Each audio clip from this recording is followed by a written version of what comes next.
Hello and welcome to this British Academy event. I'm Farhana Haider. I'm a journalist and broadcaster and a presenter of the BBC World Service's Witness History programme, which looks at important events in history through the eyes of the people who were there. Founded in 1902, the British Academy is the UK's leading organisation for the humanities and social sciences. It's an independent fellowship of world-leading scholars and a funding body that invests in new research nationally and internationally, and a forum for debate and engagement. Today's event is the third in a series called Why History, in which we will be joined by British Academy Fellows and funded researchers to discuss insights from the past, which help us make sense of the present. I am delighted to be joined this evening by British Academy Fellow Dr. Sudhir Hazareesingh. Sudhir has been a fellow and tutor in politics at Balliol College, Oxford, since 1990. He has written extensively about French intellectual and cultural history, and his books on these subjects include The Legend of Napoleon, In the Shadow of the General, and How the French Think. It gives me great pleasure today, however, to welcome Sudhir to discuss his fascinating research on Toussaint Louverture, the former slave and leader of history's largest slave revolt, and his most recent book, Black Spartacus. He and I will be in conversation for about 40 minutes before taking a selection of audience questions. If you'd like to ask a question, please submit this via the Q&A function. You are, of course, welcome to tweet during the event and can copy in at British Academy. Welcome, Sudhir. Hello, Farhana. So in this event today, we're going to explore the epic and legendary life of Toussaint Louverture. But could you tell us, in the first instance, what drove your interest in this fascinating individual? Well, I've always been interested in, I suppose, heroic figures in revolutionary times. Much of my work, as you mentioned, has been on French history. So I've spent a lot of time investigating people like Napoleon and Charles de Gaulle. More recently, I've also become interested in the history of slavery and particularly the ways in which enslaved peoples all over the world have resisted slavery, they have resisted their enslavement. I should say I come from Mauritius, and Mauritius was also a French colony at the same time as Saint-Domingue and was in the late 18th century, and historians have been doing increasing amounts of work to bring out this story of resistance to slavery. And last but not least, we live in the present, and one of the things that has interested me increasingly is from a post-colonial perspective, how questions like slavery, colonialism, and empire continue to live in our imaginations today. There are a lot of debates and discussions about this. And the figure of Toussaint Louverture really embraces all of these three different dimensions. So I settled on him very happily. Louverture was integral to the Haitian Revolution of the late 18th century and the only successful slave revolt in modern history.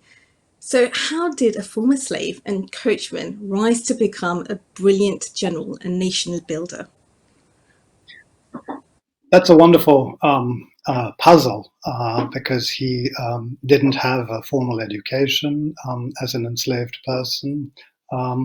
I think one of the things that I realized investigating his early years, and he spends the better part of 5 decades on the plantation where he was born as an enslaved person. The thing I realized is that he had quite exceptional individual talents. And one of his great talents was to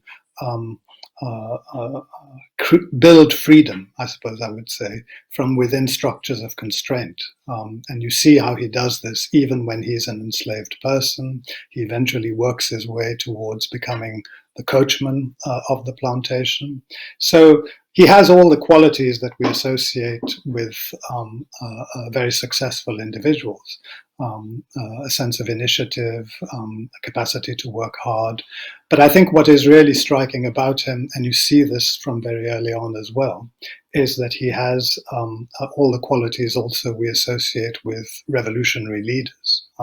He's someone who knows how to connect with people, knows how to earn people's respect and trust. And it was very striking that when the revolt of the enslaved people broke out in 1791, the enslaved leaders, the leadership of the enslaved people, trusted Toussaint to be one of the strategic coordinators, if you like, of this movement. So from a very early stage, he was someone who was recognized as someone who could earn the trust of the people. So Louverture was such a formidable leader. I mean, we've touched on slightly there, but what influences did he draw upon to make his leadership so effective and so unique, would you say? Well, this is one of the really fascinating parts of the story, because for a long time people have talked about Toussaint Louverture as a disciple of the European Enlightenment, as a disciple of the French Revolution, and people very often cite this wonderful book that C.L.R. James wrote, The Black Jacobins, which is a biography of Toussaint Louverture and also story of the Haitian Revolution. And it's a wonderful book, and people rightly still cite it as one of the most authoritative accounts of the Haitian Revolution. But I think the only thing that I tried to do in my own book is to sort of complement it with a slightly broader picture of the influences that shaped Toussaint's character and his ideas. Because although he was definitely somebody who identified with the Enlightenment and its revolutionary ideas of emancipation and social justice, he was also someone who was very proud of his African heritage. So his parents were born in the kingdom of Alada, and they were captured and forcibly transported to the colony of Saint-Domingue in the first half of the 18th century. But Toussaint had a very close relationship with his father, and his father taught him a great deal about the religious, scientific, and military traditions of his people. And one of the things we know also is that Toussaint spoke fluently the Fon language, which was the language of the Alada people. So there are all these African political and cultural traditions that he imbibes and that stay with him. And there are also traditions from the Caribbean. Toussaint is a son of the Caribbean. He's born in the colony of Saint-Domingue sometime in the early 1740s. And from Saint-Domingue, what he imbibes and what he absorbs are a variety of spiritual and cultural influences. He's a devout Catholic. He's someone who also imbibes the ideologies of runaway slaves, that increasingly large numbers of them who become marrons, as they're called, in the second half of the 18th century. And last but not least, Toussaint is also someone who is very familiar with the emerging Vodou religion, which emerges at that point as the national religion of the Haitian people. So when we think of Toussaint's system of ideas and system of values, it's this magnificently complex, rich combination of European ideas, African ideas, and Caribbean ideas. And one small example which illustrates this is the name Louverture, right, which was a name that he picked for himself in 1793, a couple of years after the slave uprising began. And for a long time, the name Louverture was thought to be a nod to the Enlightenment, to European ideas of opening one's mind, and it's certainly true that Toussaint had that in mind when he chose that name. But of course, Toussaint is also someone who is speaking to his own followers and his own supporters and his own associates. And if you look at the emerging Vodou religion at that time, you see that one of the spirits is called Papa Legba. And Legba is the spirit of the crossroads, the one who opens the gates and allows you to cross from one part of your life to another. So when he chooses that name, he's also addressing his own followers while celebrating the Enlightenment tradition.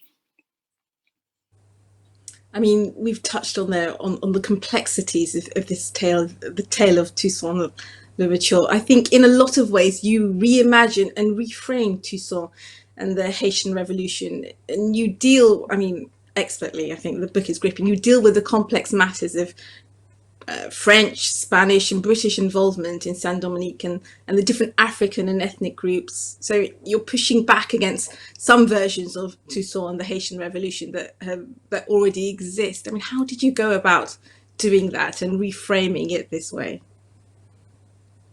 Well, I think it was a matter of keeping what is good, because I think that in the literature, particularly in the recent literature on Toussaint, there have been some very important archival discoveries. So we've learned a little bit more about his early years. But I think the major question, which historians still disagree fundamentally on, is whether we should see him as someone who was fundamentally a liberator, someone who was defending his people and defending the rights of his people, as against interpretations that have been around all the time, but that are still present today, that see him either as someone who was self-interested and only interested in, promoting himself, or as someone who was an authoritarian leader and someone who was simply out to repress his people. And I think understanding him as a revolutionary, in other words, as someone who really has these transformative ideas, not just for himself, but also for his people, is absolutely key to understanding the fundamental unity that I think there is when you look at his whole life. Mm. I mean, Louverture is described in your book as the world's first black superhero, and this would certainly resonate with young people in engaging contemporary audiences. Even so, we are looking at an era that is not necessarily a simplistic tale, like you described there, of good versus evil, but marked by complex relationships across the dominant forces of his time: slavery, settler, colonialism, imperialism, and other racial hierarchies. Similarly, could you enlighten us about the complexities and ambiguities in Louverture's character?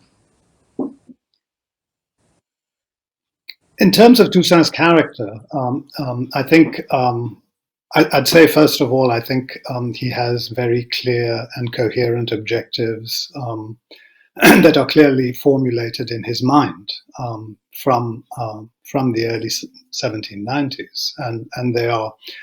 I would sum them up in three ways. I'd say, first of all, he's someone who is consistently advocating and promoting the abolition of slavery. And later on, when he becomes a powerful political and military figure, he's someone who is trying to protect his people from being re-enslaved. So the fight against slavery is something that is an absolute constant in his political thought and his political practice. Secondly, he's someone who works tirelessly to bring the black people of Saint-Domingue together. Unity is something that he preaches, he advocates. He's always telling the people of Saint-Domingue, the black people of Saint-Domingue, that they need to remain united.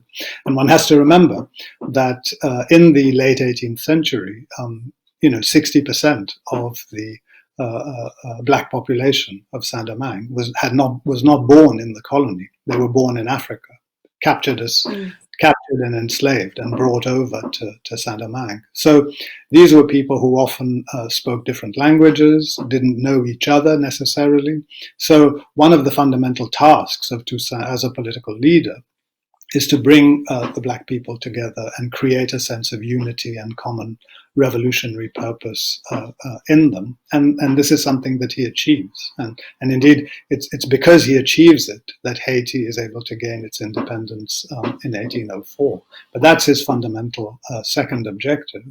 And I think thirdly, he wants to negotiate a slightly different relationship with France. And there's been a lot of controversy about this. His enemies accused him of wanting independence. But I don't think he ever aspired to independence. He wanted autonomy. In other words, he wanted the people of Saint-Domingue to be able to pursue objectives that were in their interests, even if at times those interests did not exactly coincide with those of the French. Now, the reason I'm spelling out these clear objectives is that you then have to look at what Toussaint was facing. And he was facing, three big empires that were trying to dominate and take control of Saint-Domingue, the French, the British, and the Spaniards. And he was also facing the Americans, who were greedily eyeing Saint-Domingue and trying to extend their sphere of influence over that territory. So very often he needs to be subtle. He needs to be ambiguous. He needs to conceal his real intentions. For example, on the question of Saint-Domingue's relationship with France. But it's not his character that makes him have to do this. It's the fundamental asymmetry of power, which he recognizes and which he's having to deal with in order to defend the interests of his people. I mean, Black Spartacus, I think it's a great title for a book. How did you come up with the name, with the title for the biography? It's a title that I chose because it was a title which was bestowed upon Toussaint by one of his favorite French allies, a man called Etienne Lavaux, who was one of the Republican governors of Saint-Domingue in the mid-1790s. Toussaint loved him. He loved him. He called him Papa Lavaux and wrote him these wonderfully lyrical letters. After a particularly difficult episode when a group of people tried to overthrow Lavaux in 1796, Toussaint comes to Lavaux's rescue. And Lavaux is very grateful, of course, and gives this wonderful speech in Cap Français in 1796, where he hails Toussaint Louverture as the Black Spartacus. And Toussaint was very happy and proud to accept this accolade.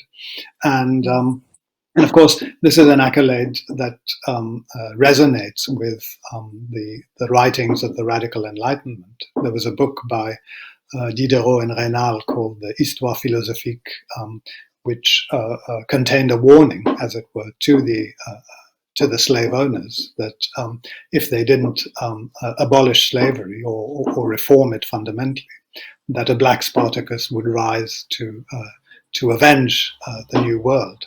So Toussaint situated himself very happily in that radical Enlightenment lineage. But I think it's a really good example of how Toussaint was always very sensitive to the way in which his image was being constructed.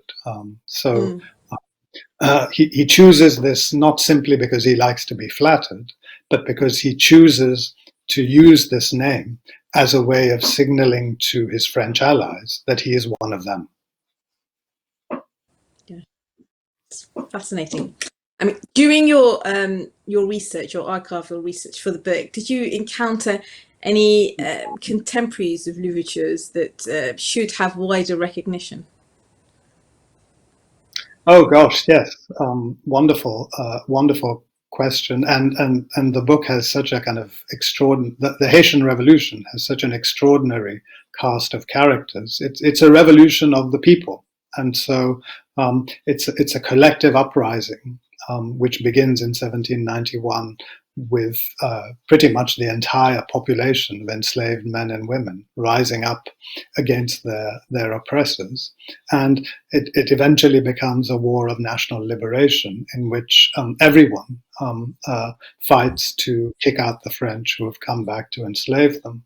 So even though Toussaint Louverture is the leader, I think there are some other individual characters who I think deserves wider recognition. Yesterday, as a matter of fact, November the 18th was the anniversary of the Battle of Vertières, which was a battle fought on November the 18th, 1803, which was the decisive battle which finally defeated the French invaders. And the general who successfully fought that battle was a man called Jean-Jacques Dessalines, who was one of Toussaint's most formidable generals. And although by then Toussaint is out of the picture because he's been captured by the French and sent into a French fort where he dies, Dessalines is the one who basically executes the plan that Toussaint had laid out to free themselves from French oppression. But I think what I would also like to do is to also highlight the role of the people in this struggle, and particularly the role of women, because one of the many remarkable things about the Haitian Revolution is that women played a very important role in the fighting, and there were some remarkable combatants. I mean, many of them, unfortunately for us, have remained anonymous, but some people have continued to be celebrated in Haiti up to this day. People like Sanité Belair and Toya Montou. One of my favorites is a woman called Marie-Jeanne Lamartinière, and she distinguished herself at one of the most epic battles in the War of Liberation, the Battle of Crête-à-Pierrot, in March 1802. And this was a battle where a few hundred Saint-Domingue resistors ended up being holed up in a fortification, surrounded by thousands of French troops. And they managed to escape after inflicting severe casualties on the French. And one of the sharpshooters was Marie-Jeanne, who was dressed in a Mamluk outfit and carried a sword and a long rifle, which she used to snipe at the French troops. So these are the people, these are the wonderful heroes who made the Haitian Revolution possible. Gosh, wonderful. Wonderful. There's no doubt of Louverture's legacy and enduring appeal as Black Spartacus. But Sudhir, could you elaborate on his iconic significance and impact on liberation movements across Africa and Latin America during the 19th and 20th century? What about his portrayal across the arts and culture? Thank you. I mean, it's a really important part of the story too, because Toussaint and the Haitian Revolution, the Haitian Revolution is successful in 1804, and the Haitian state emerges. But what is really extraordinary is that in the 19th, right across the 19th and the 20th century, and all the way up to the present, the Haitian Revolution inspires anti-slavery and anti-colonial movements right across the Atlantic, and later also across the global South. What is striking is that the breadth, the duration, and the range of these influences, and these influences touch on a number of different aspects. So, of course, they touch on slavery. They touch on the definition of blackness. What does it mean to be a black person? People who were struggling to affirm their rights as black people were able to point to the Haitian Revolution as an example of the affirmation of black identity and black values. But of course, this is also a struggle against colonialism, for racial justice, for self-determination, and for popular sovereignty. So, if you take the 19th century, Haiti actually plays an important role in helping Simon Bolivar, who is the liberator of South America. The Haitians provide support to him, and that then plays a significant role in Bolivar's successes in the 1820s. If you look at the United States, the long, hard struggle for emancipation, which only triumphs in 1865 with the abolition of slavery. Throughout that period, I mean, several generations of African Americans invoke the example of Toussaint Louverture and of the Haitian Revolution. So you see it in these places. You see it in Cuba also. And in the 20th century, what is remarkable is that anti-colonial movements, both in the British Empire and in the French Empire, identify with the Haitian Revolution and talk about Toussaint Louverture as a sort of shining example. And when it comes to the arts and the cultural sphere, it's a constant inspiration. You see it very early on in the 19th century. Wordsworth pens a very moving poem in honor of Toussaint Louverture, and it comes all the way right up to the present with people like Wycliffe Jean, Akala, and John Aggard.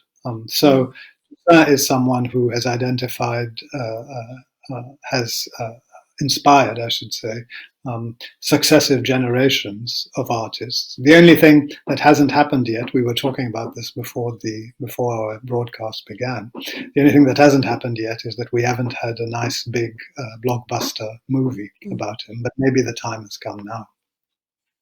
I think your book has inspired that. I definitely think the time has come now.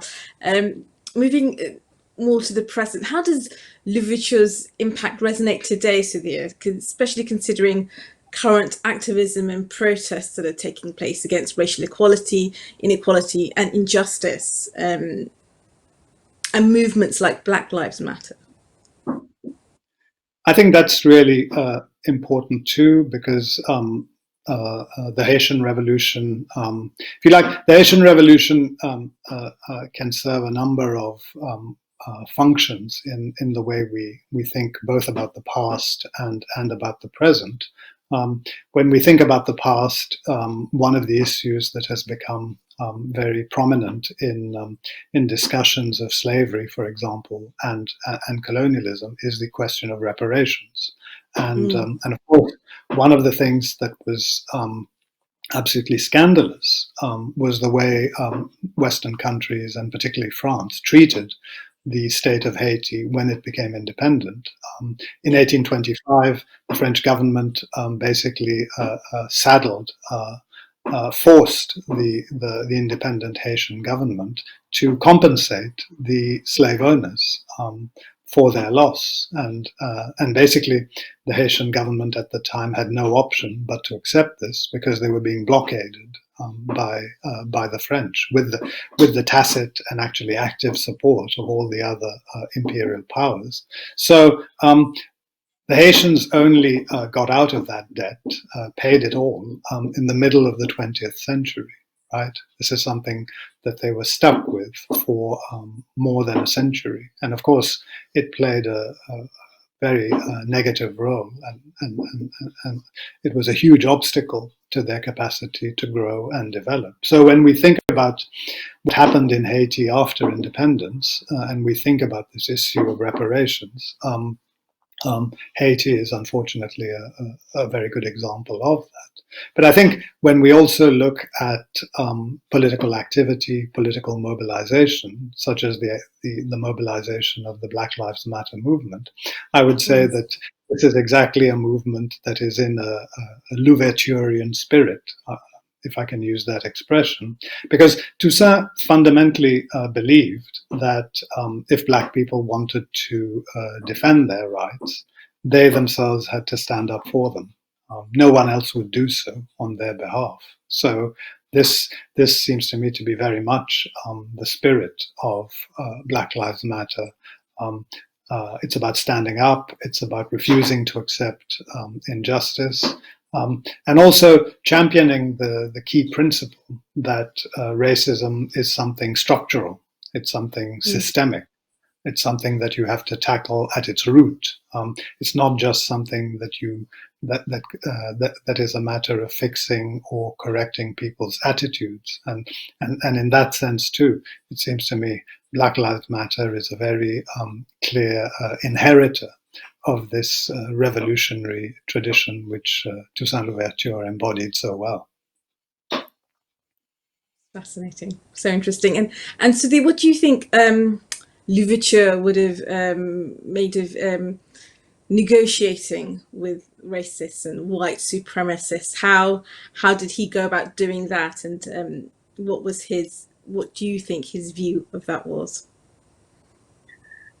Well, I think he had a very realistic attitude on this because let's remember that in the late 1790s, the world was a world which was dominated by racists, by it was a world of empires, of settler colonialism, and a world where slavery still was the norm. Right? Abolition takes place in France, but even that doesn't last for very long because Napoleon comes back in the early 19th century and restores slavery.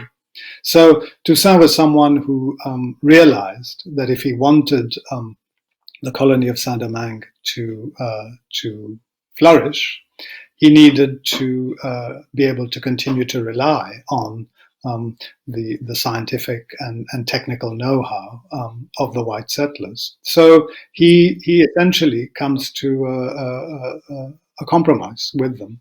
And that's the compromise that he is able to pull together by the late 18th century in Saint-Domingue.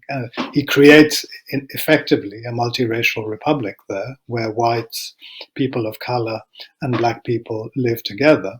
But he asks the whites, of course, to accept the post-revolutionary order, to, of course, pay their workers a wage, which is laid down actually by the Constitution. So he creates a new political order, in other words, in which everyone has to sign up to the new principles of equality and fraternity. And he was under no illusion that former white slave owners their prejudices would not go away overnight. But he was also an optimist, and he was someone who believed sincerely that if you gave people time and if you allowed education and stability to develop over the generations, that this dream of a multiracial, peaceful republic was one which could be achieved. Interesting. So Louverture was imprisoned by Napoleon and died in captivity far away from Haiti. What was their relationship like? How did Napoleon view Louverture? It was a disastrous relationship, in fact, because and the fault lay entirely with Napoleon, because Louverture realized very quickly. Louverture was a very acute observer of the French political scene, and so even before Napoleon had come to power in the late 1790s, Louverture knew that he was a rising star and and tried to reach out to him, wrote letters to him, even helped. Josephine, Napoleon's wife, had interests in various plantations in Saint-Domingue, and Toussaint went to great lengths to actually have those plantations restored, so that Josephine would be able to get some income from her plantations. Napoleon really showed no gratitude for this.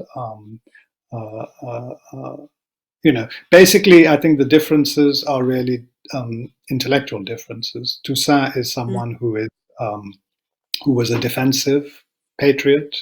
He constantly says that all he wants to do is defend and protect his own country. He's not interested in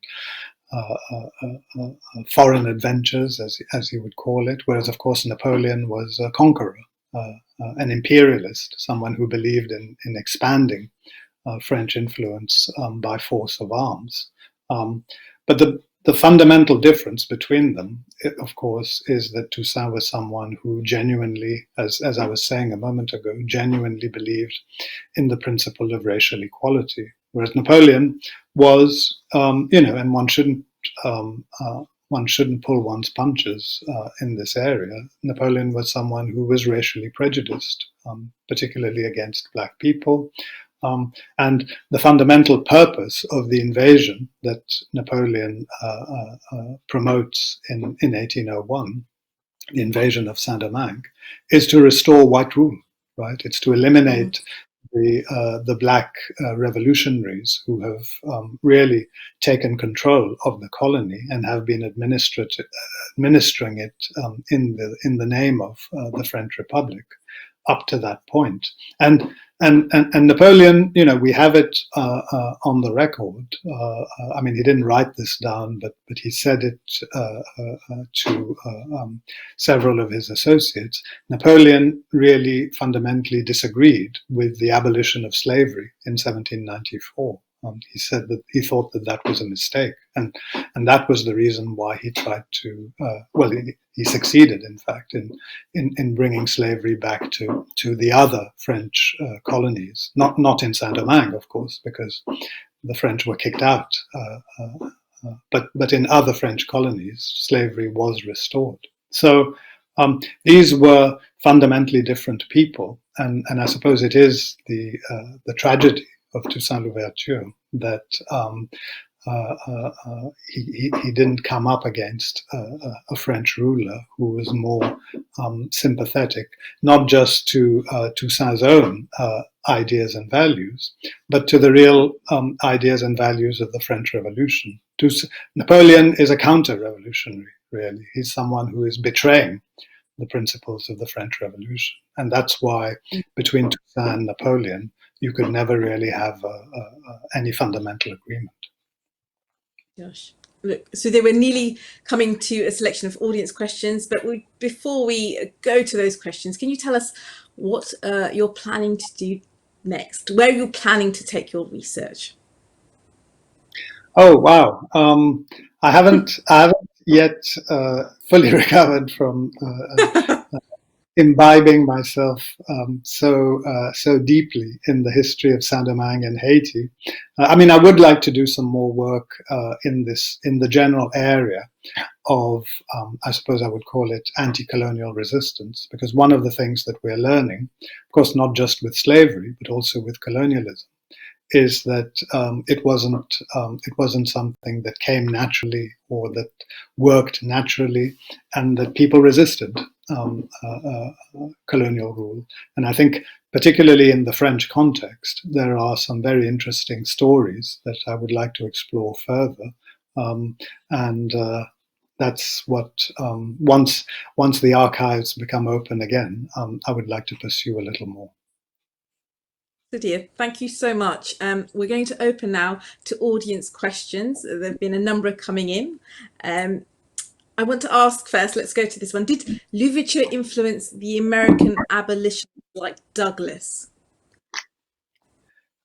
Yes, that's a great question, because in fact, throughout the first half of the 19th century, when you look at the history of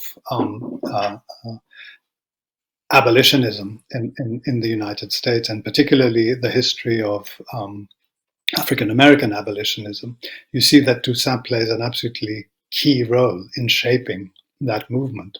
And what's wonderful is that Toussaint is able to appeal to all the different strands of American abolitionism, because there's one strand which you could call a sort of religious strand, which focuses on doing it peacefully, doing it through reasoning, through kind of gradual means. And those people celebrate Toussaint Louverture for his compassion. He was someone who was, as I mentioned, a very devout Catholic.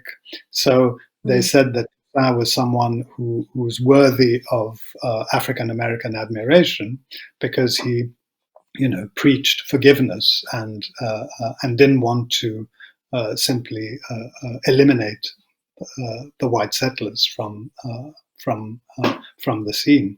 But you also had people who remembered that Toussaint was also a warrior and somebody who fought against attempts to re-enslave his people. So he straddles, if you like, all the different strands of African American abolitionism. And when you look at the history of this wonderful sort of lecture circuit that develops across the United States during the first half of the 19th century, you see that all the great lecturers, and notably, of course, Frederick Douglass, talk about Haiti and talk about Toussaint Louverture almost obsessively. So yes, he is absolutely central and lasting influence, because the influence continues all the way through to the middle of the 20th century.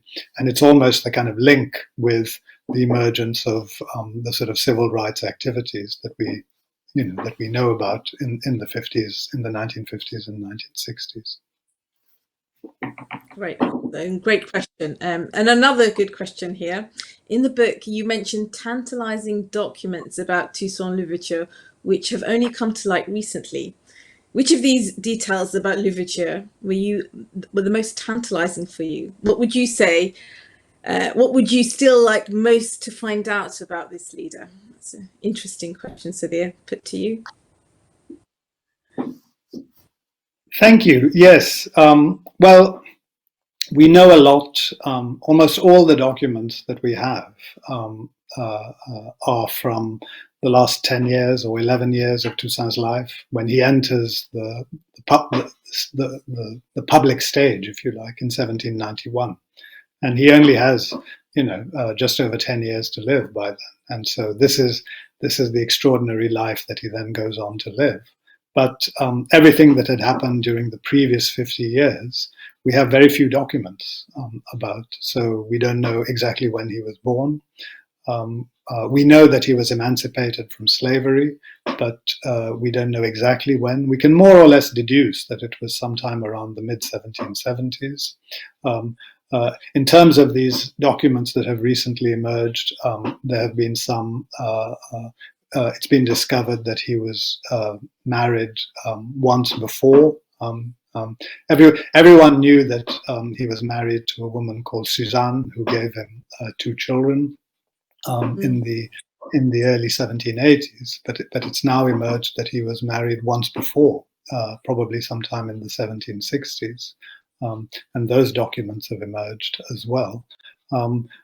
Some documents that generated some controversy, which emerged about 20, 30 years ago, I think, also found that for a brief period he was responsible for managing a group of slaves. So I think what that shows is he was he lived in very complex times and had to engage with what was then the dominant institution of the period. What I think I would love to find out more about is his role on the plantation, because he was there for pretty much all his life, and he becomes the coachman. But I think he does much more than that. I think he almost leads a double life, because on the one hand, he's sort of maintaining and upholding this very profitable plantation as the assistant of the manager. But we know that from the 1780s and early 1790s, he's also associating with revolutionaries who are planning the insurrection of 1791. So if there were more documents to be found, I would love to find documents which gave some indication of how he led that double life. Something for you to look into next. A question here touching on those complexities that you mentioned, Sudhir. Someone's asking, there was also racial hierarchy, and the mulatto mixed race class started the first riots in Saint Dominique, but a large number of them turned against the African slave population. So Toussaint had a really difficult job keeping everyone happy. Yes, no, that's a great question, because this wasn't just about the black population and the white settlers. By by the late 18th century, you had about 30,000 white settlers, but almost as many people of mixed race. And the thing that one should always remember is that not all the mixed race people were wealthy, but some mixed race people were very wealthy, and they owned. It's estimated that they owned around a quarter of the slaves of Saint-Domingue. So when the enslaved people rise up in 1791, demanding their freedom, the leaders of the mixed race people are not supportive of this, because it would go directly against their interests. And it's really at that moment that you have the kind of fundamental antagonism that emerges between Toussaint and the mixed race leaders, because although eventually they join, they come over to the side of the revolution, Toussaint always suspects that they're not entirely committed to what we would call today the principle of majority rule, right? Which is that the majority of the population being of African origin, they're the ones who should play the leading role in the revolution. Mixed race people constantly try to undermine Toussaint, and in 1799 there's a very big uprising led by a mixed race general against Toussaint, and all the way through until the War of Liberation, these tensions remain. But at the end, and one should give them this credit, at the end, when the War of Liberation against the French becomes center stage, as it were, the black leaders under Dessalines and the mixed race leaders under someone called Pétion, who later becomes president of Haiti, they forge an alliance, and together they kick out the French. Gosh. So they unite towards the end. Someone else asking more detail about the Haitian Revolution. How has the legacy of literature informed the Haitian consciousness on the role of protest, revolt, and revolution over the country's sovereignty over the centuries? What would you say to that, Sudhir? So Toussaint was always, I suppose, seen as one of the founding fathers of the state of Haiti. I mean, alongside Jean-Jacques Dessalines, and indeed, there's a little bit of competition. When you talk to Haitians today, there are the ones who say, no, Dessalines is our true founding father, because Toussaint wasn't there, of course, in 1804. And Toussaint had this perhaps slightly more ambivalent attitude towards independence, even though he was, of course, completely supportive of the idea of getting rid of the French once they came back to try and reintroduce slavery. But I would say by the time you get to the late 19th century, the Haitians are completely united in seeing Toussaint and Dessalines as the sort of joint founding fathers of the modern Haitian nation. And in fact, when Haiti suffers particular attacks against its sovereignty, so for example, when the Americans invade in 1915, there's an American occupation of Haiti from between 1915 and the early 1930s. It started by Woodrow Wilson, the so-called great liberal internationalist. But when that happens, people turn back to Toussaint. And in fact, one of the greatest biographies of Toussaint Louverture written in Haiti is written during that period, during the first few decades of the 20th century, by a man called Horace Poléus Sanon. It's a 3-volume biography of Toussaint Louverture.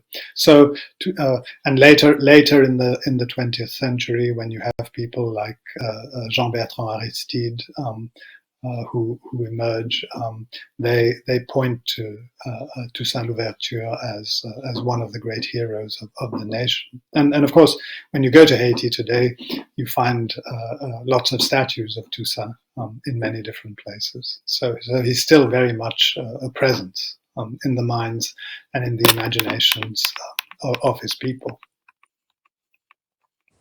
Someone asking about more about his childhood. They say that they point out, Sudhir, that you spoke a little about Toussaint's father, and some accounts hold that he was deposed. That he was a deposed prince of Alada in present-day Benin, who was sold into slavery by his brother. I mean, this is all fascinating stuff. What significance do you think that Toussaint's princely anecdotes had for his political developments and ideas? Well, that's a very interesting set of questions about which, unfortunately, we don't have hard evidence. Everything that we have has come down to us via oral tradition. Most notably, the memoirs of one of Toussaint's sons, which are in the French archives and which I looked at, talk a little bit about this. But we don't have kind of absolute proof of what exactly happened to Toussaint's father, except that he was clearly someone who had high status, at the very least, in the kingdom of Alada. And you see this because of what we know of the way that he was treated by the other enslaved people in Saint-Domingue. They treated Toussaint's father with respect, and he had authority over them, which suggests that he was already someone who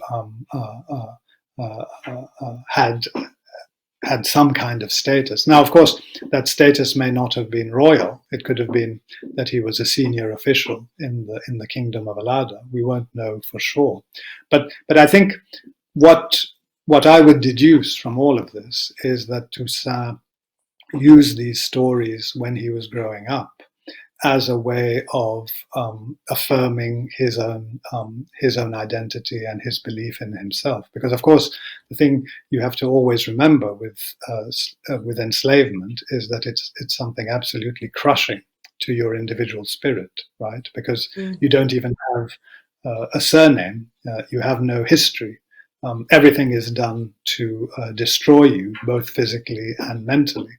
And so enslaved people drew on their histories and their cultures and their religious rituals in order to preserve themselves and preserve their sense of self-worth. And I think what Toussaint does when he's telling himself and telling his children these stories of what happened in the kingdom of Alada is something that enslaved people all over the world tried to do, which was to maintain some kind of connection with their own past. Mm-hmm. And someone asking again about Toussaint's complex relationships that he had. I mean, given his treatment of plantation workers and his importation of slaves from Jamaica at the end of his regime, isn't characterizing him as a superhero a bit problematic? I think we touched on some of that there, the complexities of Toussaint, and how you actually in your book kind of explain that complexity so grippingly. But Sudhir, do you think that that's a difficult thing to balance and explain? No, it's an absolutely fair question, and I think my answer would simply to put oneself back in the context of the time and of the challenges that Toussaint faced, particularly in the late 1790s and early 1800s. Look, when he came to exercise a position of influence and authority, the Saint-Domingue economy was completely destroyed, right? I mean, the revolution of the enslaved people was successful, but it completely smashed the agricultural production system, so that by 1795, everything had fallen to almost zero. Now, of course, no country can survive, and especially not a colony that is reliant entirely on its agricultural production. So what Toussaint realizes is that if the revolution is to survive, he has to get the agricultural production going again very quickly. And that's what he does. And he does it by restoring order on the plantations. And yes, introducing fairly draconian measures, which I talk about in the book. I mean, I don't try to conceal it. Introducing fairly draconian measures to make the labor regime one which is productive. Now, it is successful in the sense that agricultural production in some sectors rises up to 60 or 70% of the levels that they were in prior to 1791, but it is achieved at a considerable political and human cost. Simply, the point about in Toussaint's mind was that if he didn't do this, the entire economy of Saint-Domingue would collapse, and the colony would then be ripe for a return of enslavement. So he was faced with an almost impossible choice, and he did what he thought was the right thing under the circumstances. The fascinating and complex life of Toussaint Louverture. Sudhir, thank you so very much for giving up your time to talk to us and answering our questions with really interesting and illuminating answers. Thank you very much indeed. Thank you, Farhana. Thank you. It was a real pleasure. And to the wider audience, a reminder that this is the third in our series of events entitled Why History? The next event is in January. You'll find details on that on the British Academy website very soon. Thank you again to Sudhir, and thank you very much.